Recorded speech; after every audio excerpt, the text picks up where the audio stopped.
You're listening to the Level Flight Podcast on the Hockey Podcast Network.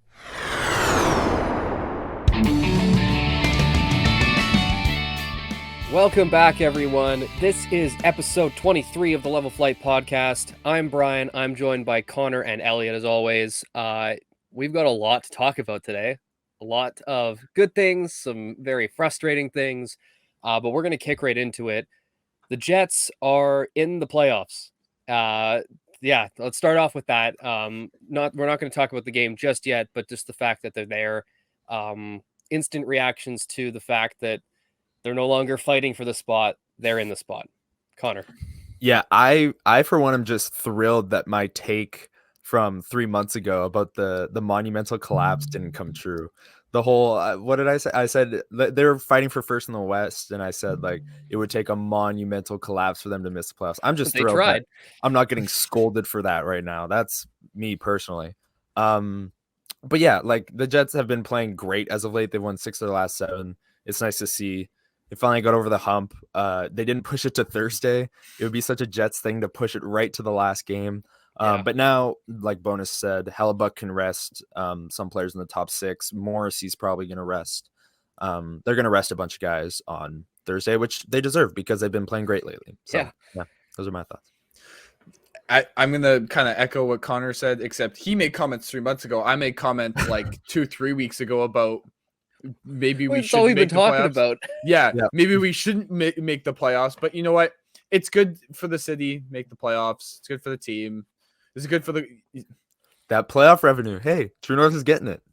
Getting that playoff. I just realized the motion that Brian made translate to the audio version. I did the money symbol. The Johnny Manziel. Yeah. Oh yeah. The Texas A&M Johnny Manziel. Yeah. I mean, again, for this core, them making the playoffs, is that really good for the long-term future of the Jets? I don't know about that, but it'll be fun. We're gonna enjoy it in the moment. We made the playoffs. The guys and I were chatting before the episode. If you take away overtime losses and those giving points, the Jets are probably way higher in the standings, and we probably feel a little bit better. Yeah. And honestly, after the collapse we had, after we were in the race for first in the West, you know what? You have to feel at least a little bit good about at least just making the playoffs after that huge, we'll say 2-month skid.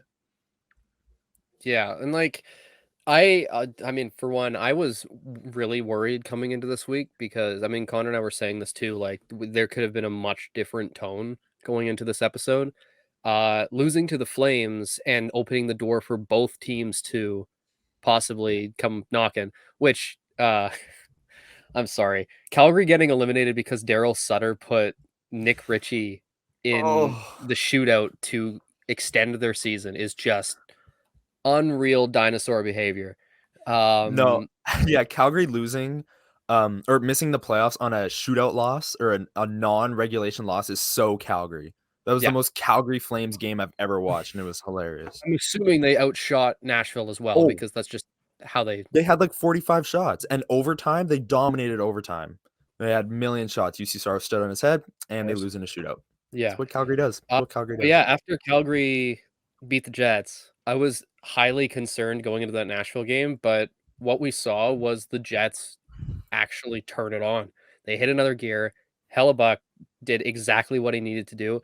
Honestly, he wasn't like overly, insanely tested that whole game, but he gets the shutout, 2-0 win, essentially pushing the Preds to the brink. And then they managed to, obviously knock off Calgary, but that was just a massive, massive win after losing such an important game to Calgary and looking as gassed as they were. It was the closest thing we've got to a full 60 from them in quite a while. Because even like the games where they'd won a while back, they had taken their foot off the gas, but they had also put more on the board. But no, that was one of the more impressive games I saw from them in quite a while. But no, I got real worried there for that one.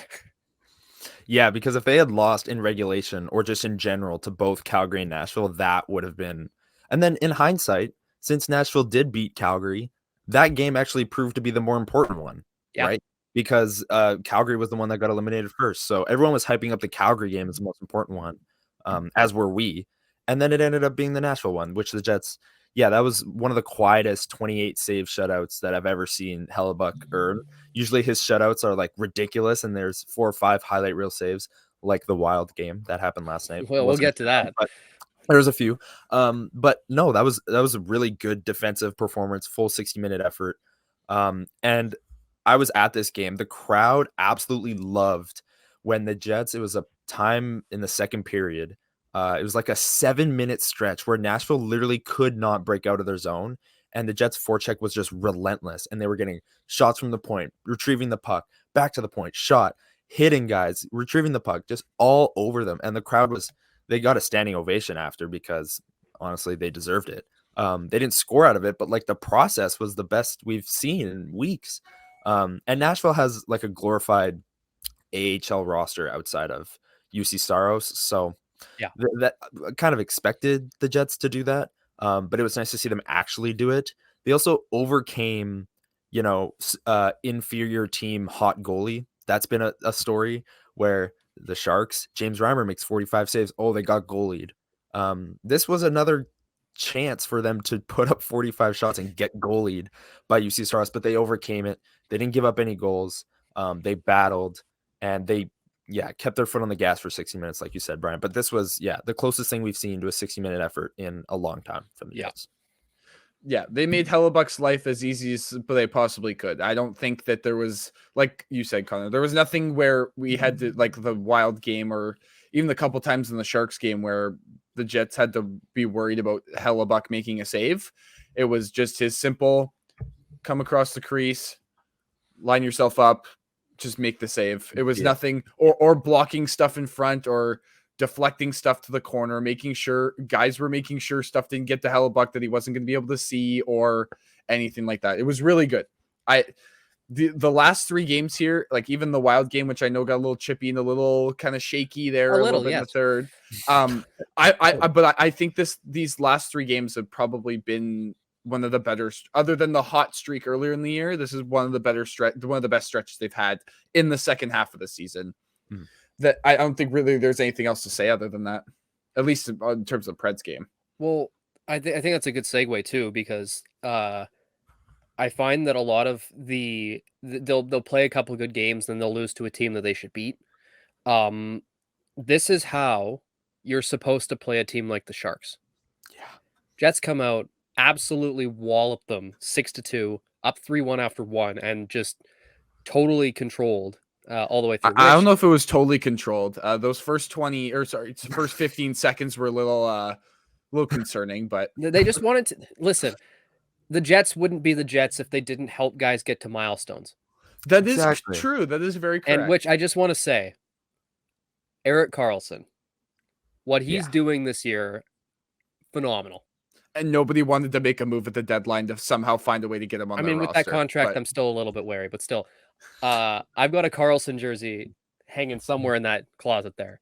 One of my favorite players growing up. So actually getting to see him do that and watch the Jets win was just like the perfect story there for me. But what's nice though, in terms of points, they're not particularly close anymore.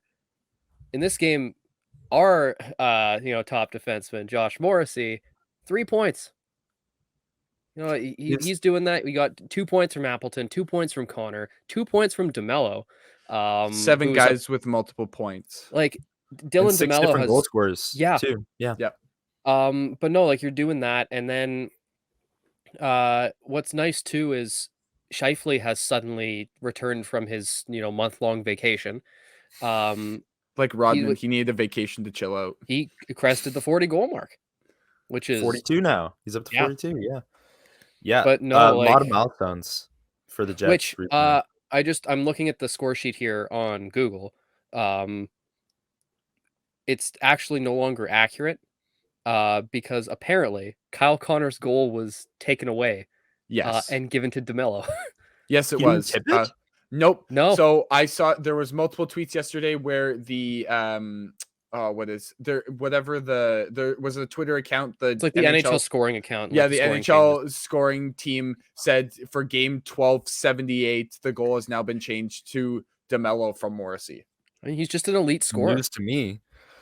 No, Bonus's most impressive feat as a head coach is getting a career offensive year out of Dylan DeMello. Is that like his So sixth good. goal now? Yes, that he does have Like 6 goals now in the year. that, like Got I don't 27 want to. points.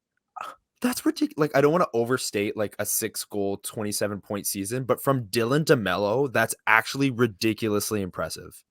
I A man know. who literally just is out there to shut down. Shut down and let Morrissey do his thing, Yeah. right?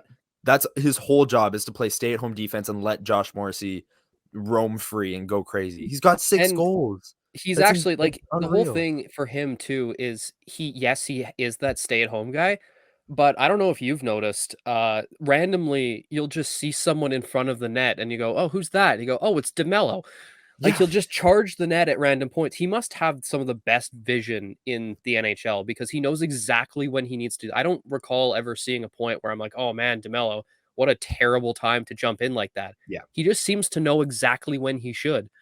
And I wonder Yeah, if and that's also maybe he was told in the past, "Don't even try because that's not your role." I think Bonus was like, "Hey, if you can do it, do it." And I think DeMello is finally being like, "I've seen this for years and I've just never taken the shot." Well, but do you know why I would think that that's the case?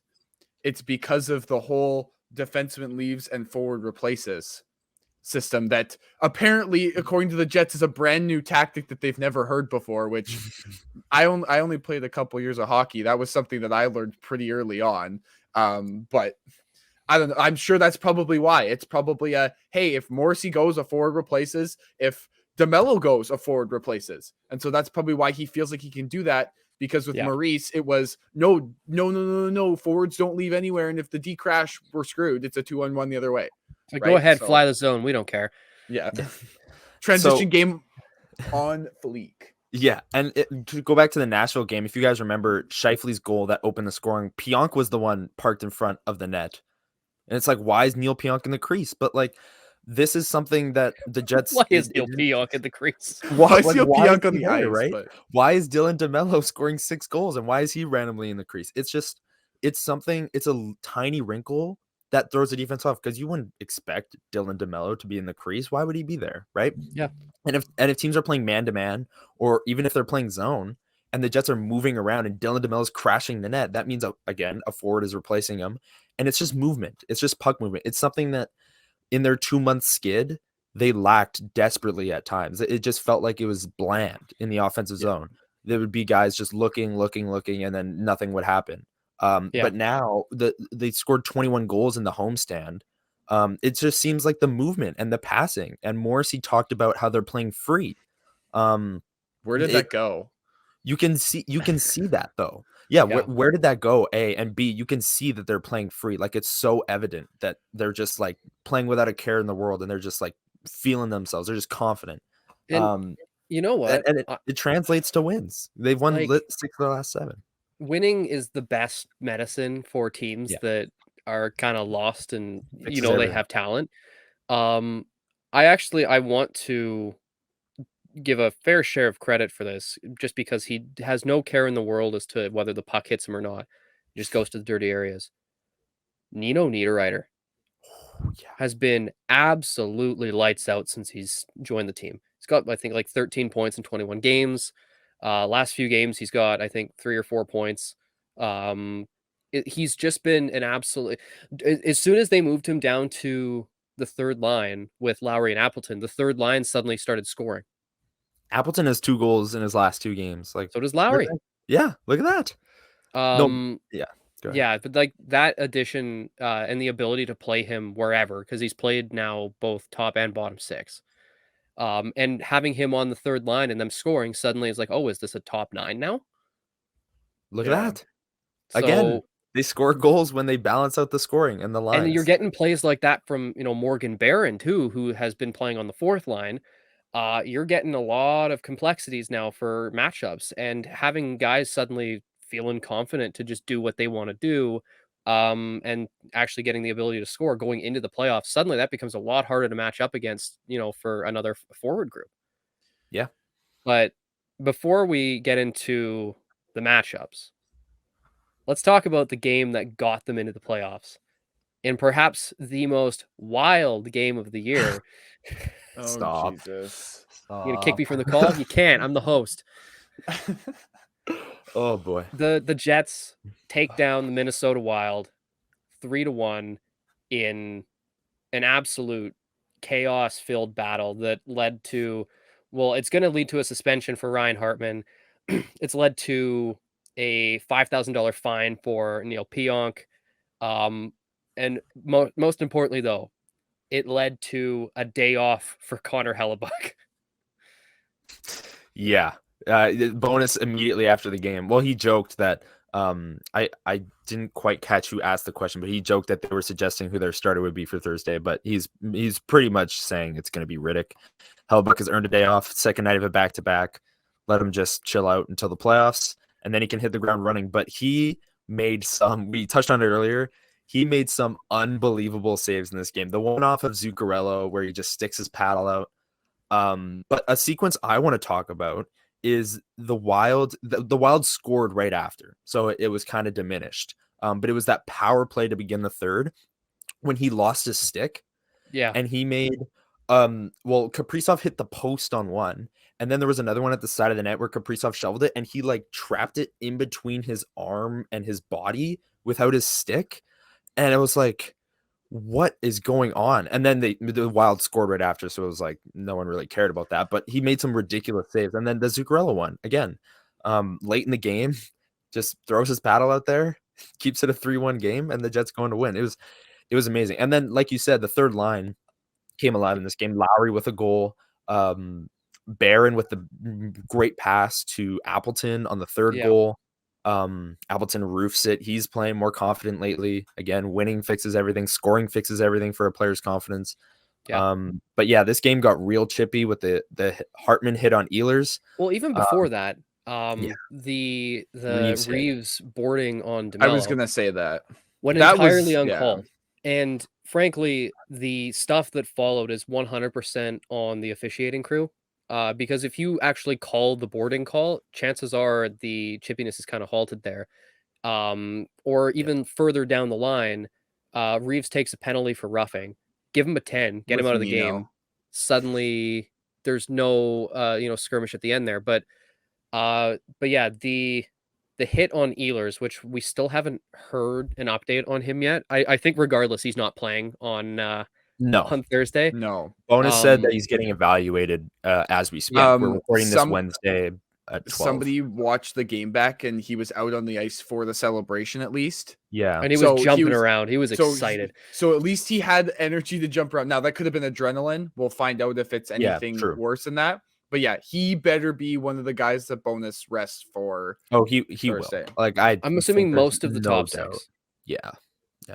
Like I'd say maybe guys like Nemesnikov probably stays in. Barron. Barron might move up. You're going to see guys like AJF coming into the lineup. Coolman. Coolman's going to come in. Essentially, just the entire point of this game is to make sure none of the key guys get hurt. So obviously Morrissey's not going to be playing. You're probably going to see Big Stan come back in. See some Kyle Capobianco. I thought they would have played Stanley last night because of the Kaprizov hit in Winnipeg. Did you see that video on Twitter that they posted after with Lowry coming down the tunnel? Yeah. Big Stan was in that hallway just giving her. Like so was Dylan, I think, because I think Dylan had already gotten a 5. Dylan still had his equipment on. He was still wearing his pants and his skates, and he came running out. He was like in the middle of changing, and then he's like, "Oh, Lowry just fought. I gotta go." Because he probably had it up on the TV in the locker room, and so he probably looked up and went, "Whoa!" And then that video combined with the one of Bonus in the locker room being like, "We're a family. Yeah, you go after one of us, you after all of us." I wanted to run through a wall. Like the I will say though, if they use this as a rally point going into the playoffs, I was just gonna say. Like this is the type of stuff though. Like, did you see that team on the bench after that Lowry fight against Reeves?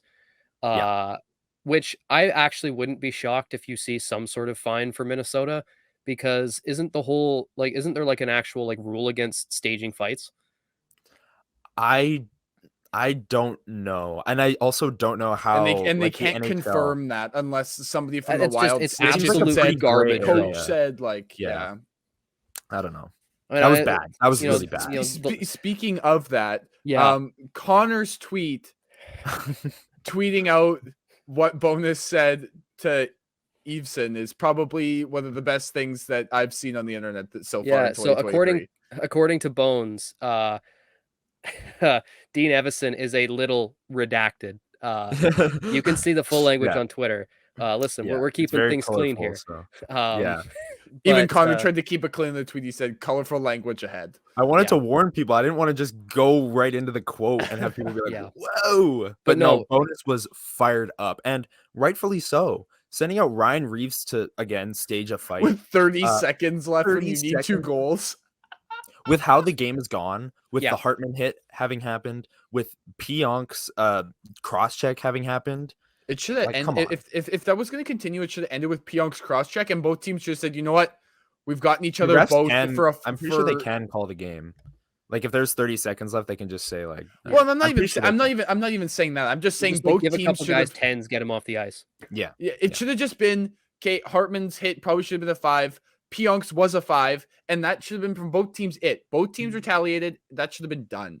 Yeah. It shouldn't have been. Eveson probably shouldn't have been like, "Oh, we got 30 seconds, we need 2 goals." Okay, I'm sending Reeves out to fight somebody. Like, Yeah. What are we doing? Just Yeah, And play like the send game the out Reeves and and Foligno line out. Yeah. Knowing that we oh god, knowing that we had already lost one of the go-to fighters on the team in Dylan. Yeah. But man, Adam Lowry, he's just Props to him. Yeah. props to He's him. stepping up. He's just an absolute pulse of this team. Like the fact him, Morrissey, and there's a wealth of other guys that you can look at, but those two especially are going to be part of this leadership group for a while going forward here. It just great things to say about them, but we kind of glossed over it a little bit to talk about the rest of it. That Hartman hit on Ehlers is the type of garbage that needs to come out of the game. Yeah. It was one of those quote unquote reverse hits which are textbook interference. This one was even worse.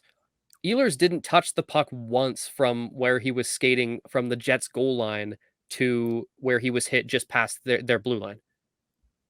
Like total rearing up, hitting a defenseless player who has yet to touch the puck, and he got a 2.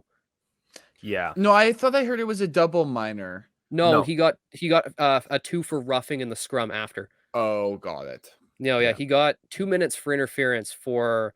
I was terrified there. Ehlers was holding his head coming off the ice.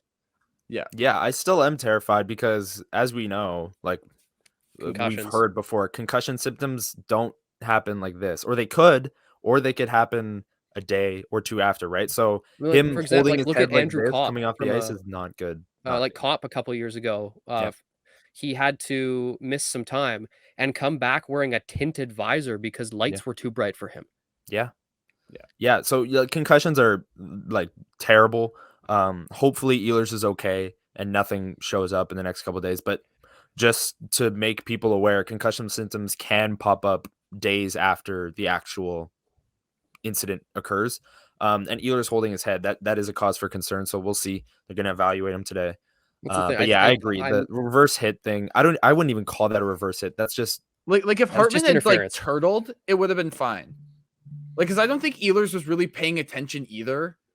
That's the thing. Defenseless, and I'm not paying attention. And that's what I'm saying. And I'm not blaming. This is no part in Ehlers' fault. I'm just saying if Hartman had probably kind of tried to turtle, or it kind of looked like he was trying to like go, "Whoa, I didn't see you and you didn't see me," then I wouldn't be as upset as I am.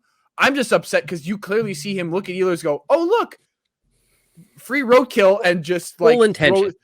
Throw his shoulder out, and that's probably why he got a hearing. Because player safety probably looked and went, "Oh, that's clearly an intent to injure. Yeah, we need to call him in and have a chat with him." Another thing with this hearing happening, the Wild are going to the playoffs. I would be shocked if Ryan Hartman misses a playoff game. I would be. It'll be one game. But like they always the rule of thumb is it'll be the remainder of the regular season. Regular season, yeah. The rule of thumb is, we heard about this when the Scheifele hit happened on Jake Evans, is whatever you would suspend a guy in the playoffs for, it would be double in the regular season. So like a 4-game suspension would be 8 if it was the regular season kind of thing.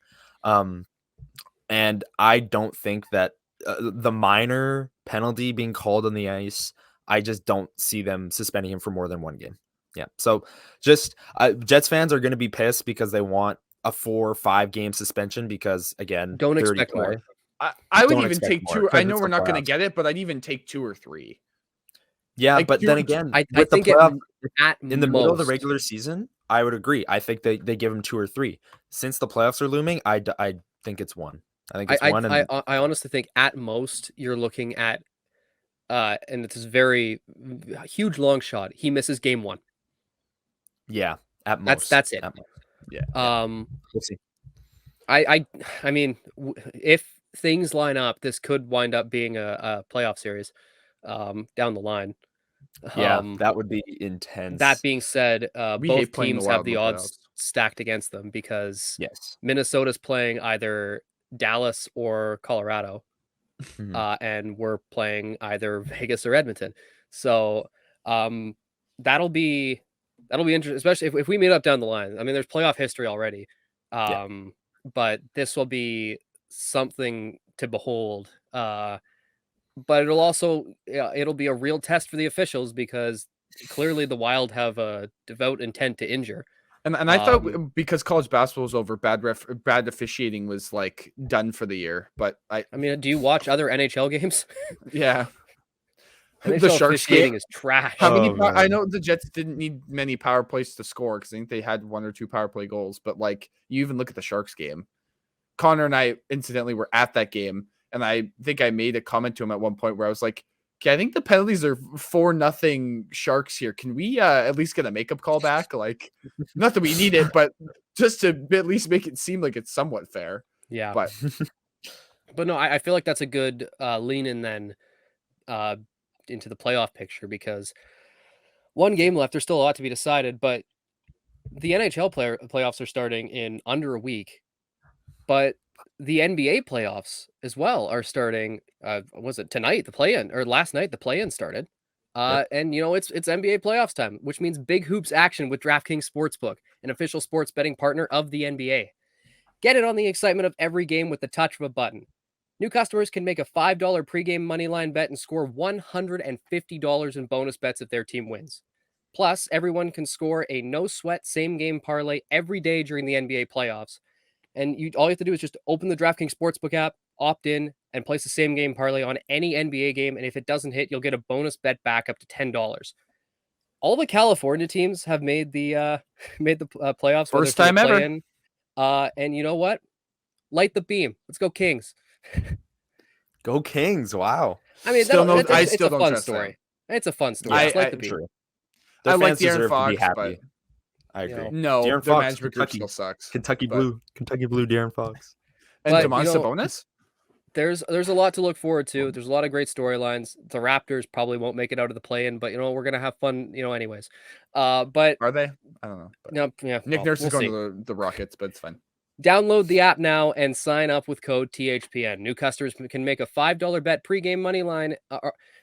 New customers can make a $5 pregame money line bet and score $150 in bonus bets if their team wins. Only at DraftKings Sportsbook with code THPN. NBA, I love this time of year. Baseball season's getting started. NHL playoffs are starting. NBA playoffs are starting. And you're about a month out from starting to see some, other action in different leagues. You're getting actual meaningful games in other sports. Like it's just absolute bliss. It's glorious because we're gonna NHL NBA playoffs, and then we're gonna lead right into the CFL and the Bombers. Oh, So which it's we're and- going to and become a Gold Ice. part-time. Exactly, Gold Ice start Gold May Eyes, 19th. Get your And tickets to the home opener. Sea Bears. I was just about to say I don't work for them, but May 27th home opener, be there.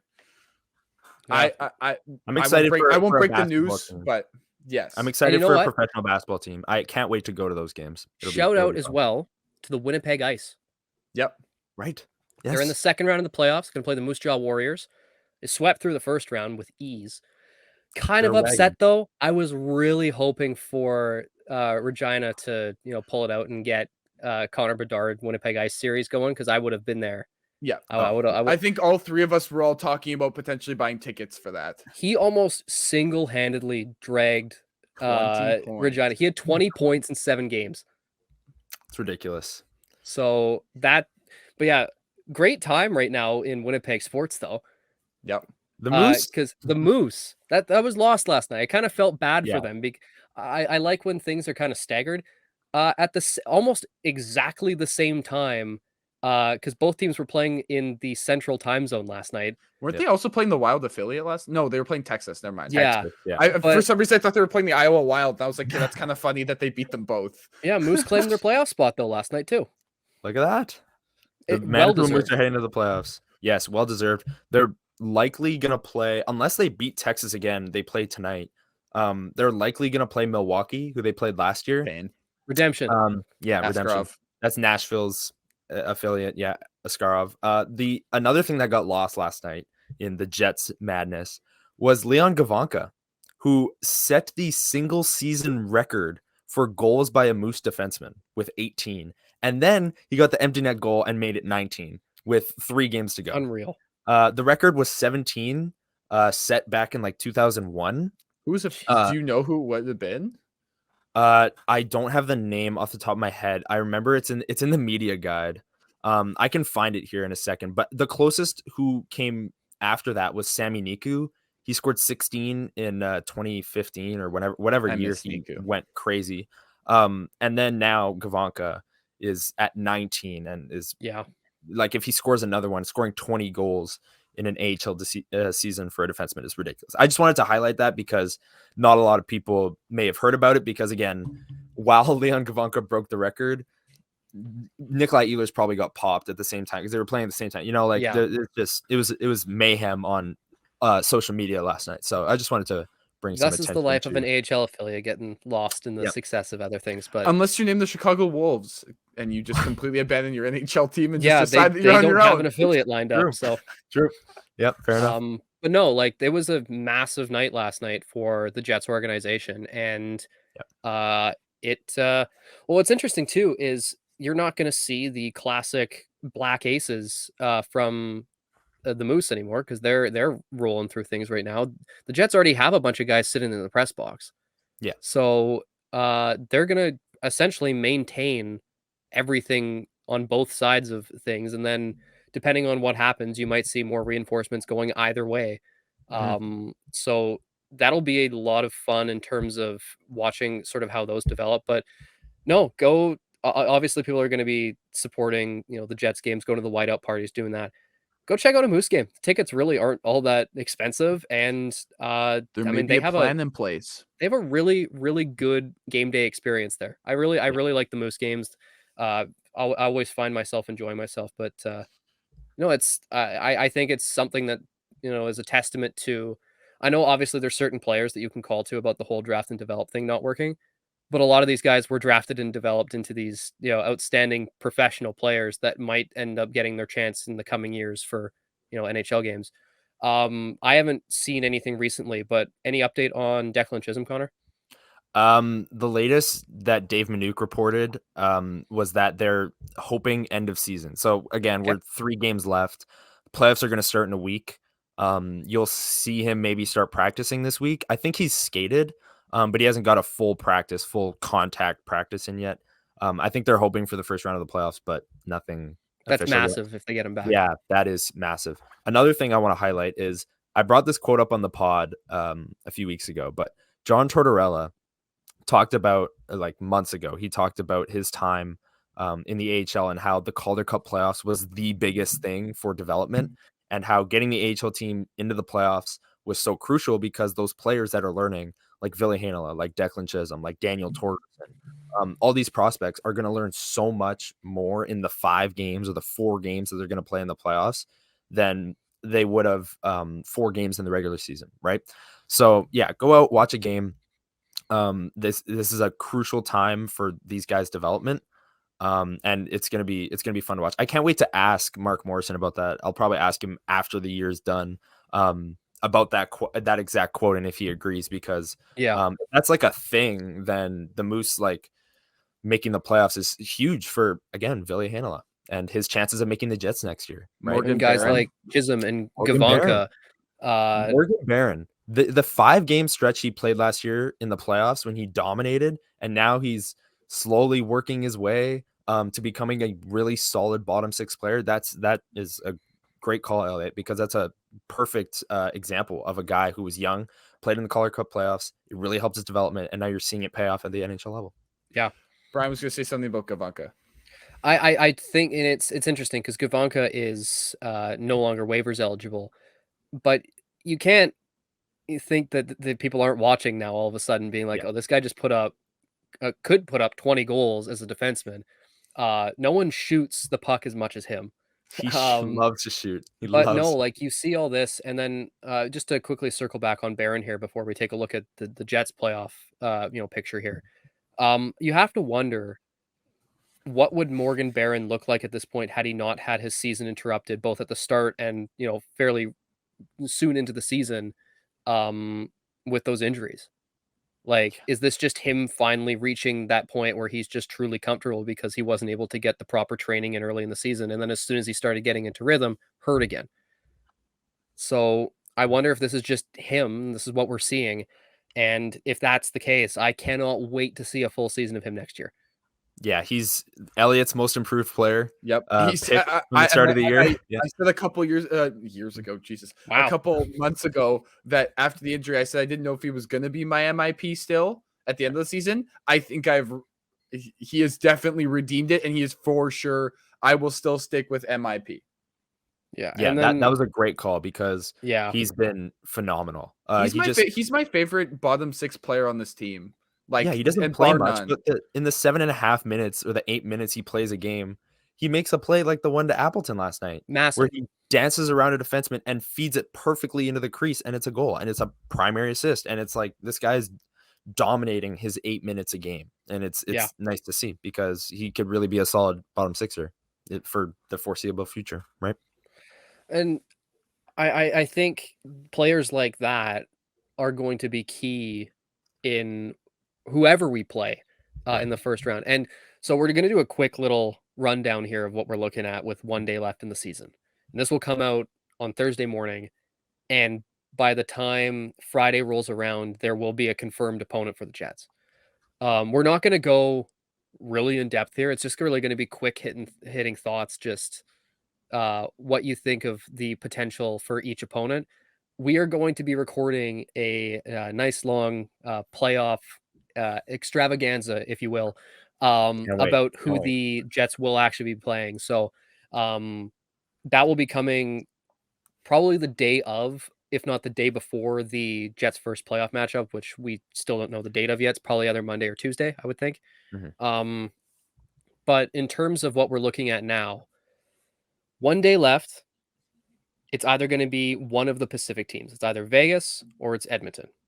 Edmonton holds the tiebreaker, and they play San Jose. Vegas plays Seattle. If Vegas wins, that's it. They wrap up. Yeah. Or gets a single point. They wrap up the Pacific. They wrap up the conference. That will be the Jets' opponent.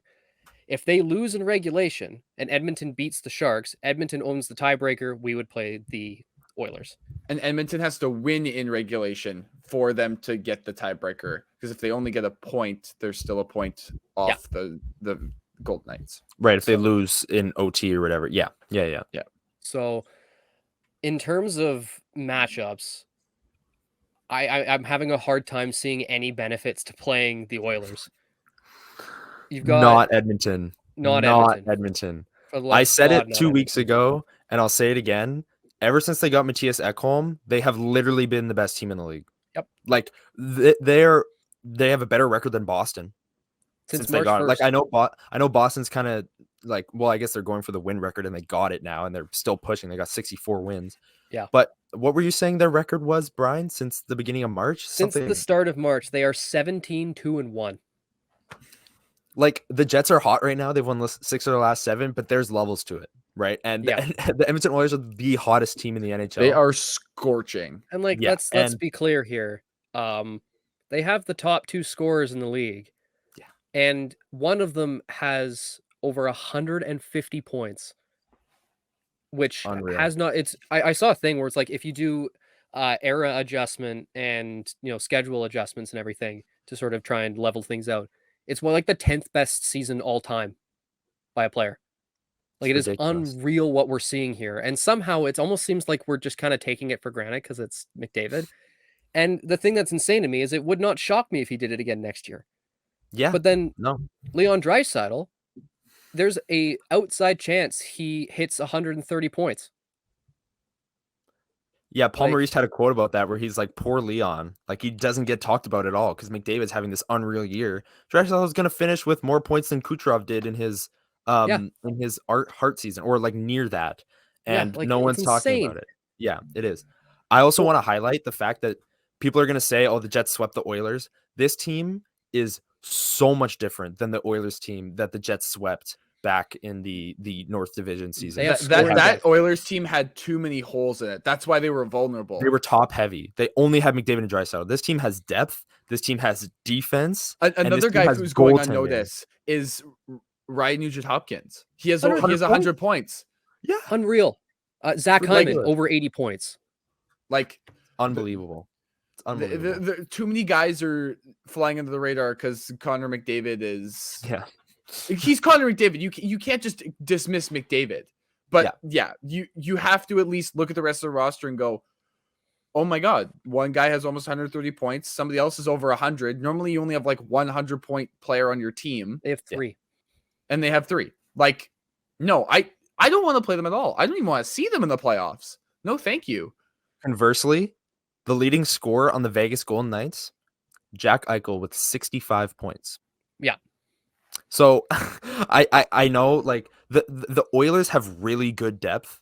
And I really don't want to see them, like I said. But then again, their elite players are elite, and I don't know if the Jets can stack up with that. Vegas, we can move on to talking about Vegas now. Yeah.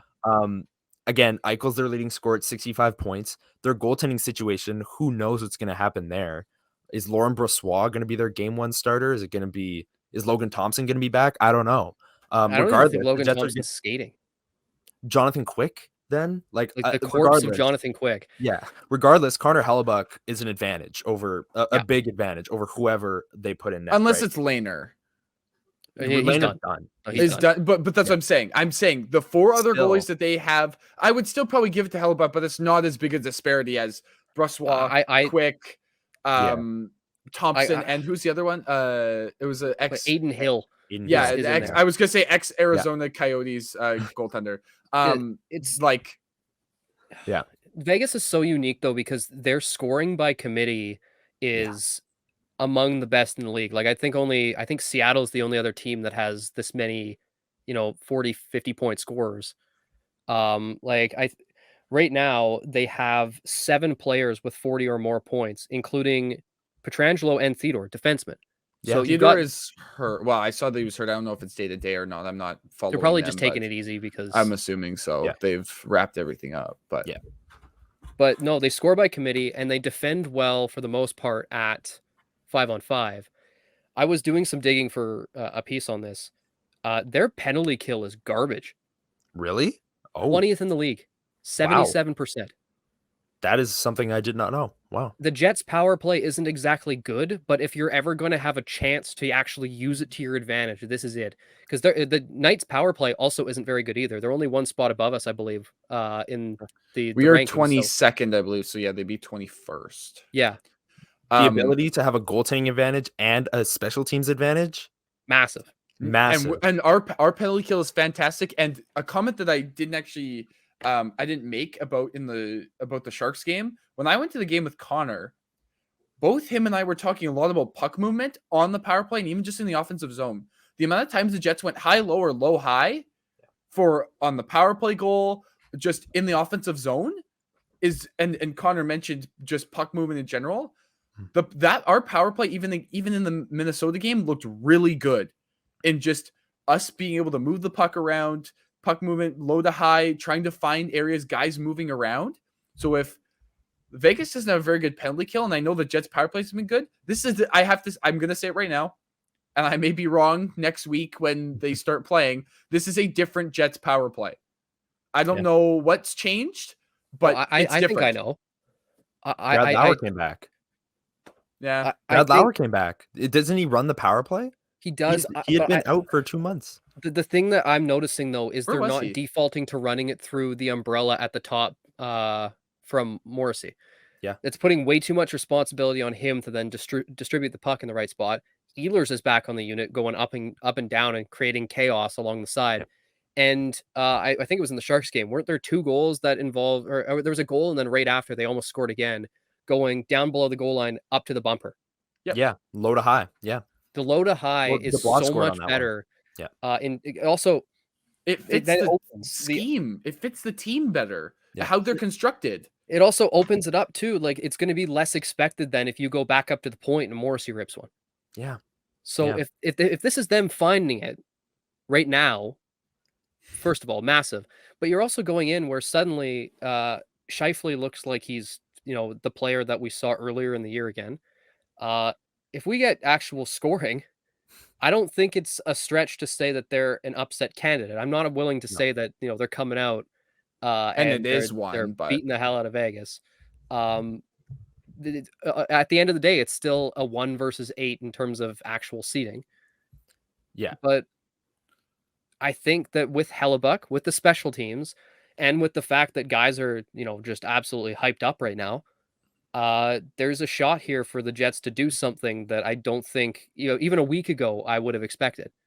Yeah, and you can tell by our tone that we want the Jets to play Vegas. That's very clearly an easier Keep opponent. me But away from Edmonton. yeah, one caveat. We talked about Vegas's leading scorers. One that might return is Mark Stone. He had 38 points in 43 games, and he's arguably like the best defensive winger in the NHL. So that's another thing. He just started skating this week. Yeah, so Vegas hasn't been at full strength. We haven't seen them without their best winger for all this time, right? And they already score by committee. They're well coached. They're well coached, very well coached. They give up not a lot of expected goals because they lose the shot battle all the time, though. Right, but they've been able to overcome this wild goaltending injury thing that they've dealt with. So Vegas just gets through stuff. But then again, if I had to choose between Vegas and Edmonton, I'm taking Vegas 100 times out of 100, just because, like we said, Edmonton has been the best team in the NHL since March, and I don't want anything to do with Connor McDavid, because no one can stop that guy. So I'm really hoping that Vegas scrapes out a point or wins against Seattle, because the Oilers are going to beat San Jose. That's a given. That's the thing. Like, and at this point, Seattle doesn't. I don't think they have anything really to worry about in terms of their seeding. Vegas beat Seattle last night 4-1. Yes. So and then the second game of that, this one's in Seattle. I believe that game goes tomorrow night, Thursday night, the day that you'll probably be listening to this. But yeah, keep an eye on that, because that'll determine the Jets' opponent in the first round. And then again, we will have once we know the team, we're going to do a full 35-40 minute breakdown of the team, and we'll talk more in depth about which lines on Vegas are really scoring by committee, because obviously Jack Eichel, Pietrangelo, these are the big names, but Chandler Stevenson has 64 points. Jonathan Marchessault has 57. Riley Smith. Riley Smith. We'll go more in depth on that once we know the teams. The last thing I will say for either series, doesn't matter. I know we've talked about depth scoring and depth guys getting points in bunches recently for the Jets as well. Mm-hmm. Another name to at least be aware of, we haven't mentioned him in a while, is Cole Perfetti. I know he just started skating this week. Right. We've been talking about the Jets' depth and Nino moving down to the third line. It feels like the lines are more balanced. You now also have to remember that Perfetti could be coming back. Maybe not game 1. I would probably say not game 1, but maybe game 2, most likely game 3. You're now adding another offensive player into the mix. Now, we'll probably get into talk about it in the preview about where he might fit in the lineup. So stay tuned for that. But just as a name to think about looking at the lines and kind of thinking, okay, where does he still fit? Because it doesn't sound like he's just going to go right back up to the press box when he is healthy and ready to go. It sounds like they want him. Well, from Mark Scheifele, it sounds like he is his best friend and wants him back onto the ice. So he will get thrust into the lineup when he's ready to go. The most logical situation here is he just takes Appleton's spot on the third line with Nino and Lowry. Appleton bumps Manalainen out of the lineup, and then that's the least change that you have. That's the best case scenario. We'll get into this more. Just before we finish up here, I just want to make it known that Vegas Seattle might be one of the games of the year. I did not realize Seattle is only 2 points back of LA for that third and division Whoa. spot. And they hold the tiebreakers over LA. So But the if only you're Seattle, hold on. If you're Seattle, would you rather leapfrog LA to play Edmonton, or would you rather? Oh, I guess you'd be playing Vegas, because if you beat Vegas, then Edmonton wins. Yeah, that's there's a lot to think about that's the there, thing. If because I'm Seattle, I would much rather play Vegas than any of the other teams. right. So they're playing to play Vegas. So that might be the game of the year. That might be I huge. don't know I'm who's definitely starting going to be it. tuning in. For them. I mean, if you followed along, you guys know that I also write Right. about the Kraken. Joey Dackard started last night, and they lost 4-1, but he played great. Like it There was you just Seattle was just giving up too much in front of him. That sounds familiar. go. But Yep. I would be curious to see if they go Grubauer, who I mean he hasn't been great, but Good and none luck. of their goalies have been great. But No. Martin Jones has essentially fallen off entirely. Jones had an unreal first half and Mhm. then came back from the break and has been one of the worst goalies in the league. So it's just, Brian, you jinxed it. You I wrote mean, an I wrote an article article about it. It was great. He had a few good Check games it after out. that. Then he fell off, but Check it out from 4 months ago. Yeah. yeah. Check out Brian on the Hockey Writers and There you go. Connor. Yeah. No, just Check it check out. out me. I want the views. We both write about the Jets. So this is Jets Yeah. pod. Lots of playoff content coming. Oh, we're gonna Keep an have eye some out. fun with this. We probably I don't will. write for anybody, so Yeah, well. But we're probably gonna up the recording that we're gonna be doing with the playoff coming. We're still trying to work out the logistics of things and how much we actually want to do content wise during a series. But you know, be ready to hear some of that from us as we sort of figure out the schedules and everything. So yeah, I think though that that's a great place to wrap up and sort of lead into our next episode, which should come out in the next few days, which will be a playoff preview with whoever we're playing. Hoping it's Vegas. If it's Edmonton, the tone will be very different. um, but no, I think that's a great place to wrap things up here, though. So, as always, thanks for listening. Hope you enjoyed. Let us know if there's anything you want us to sort of specifically focus on in a playoff preview, because there's different aspects of things that might be more interesting to the listener. But until then, I'm Brian, and from Connor and Elliot, thanks for listening, and go Jets. Go Jets. go Jets.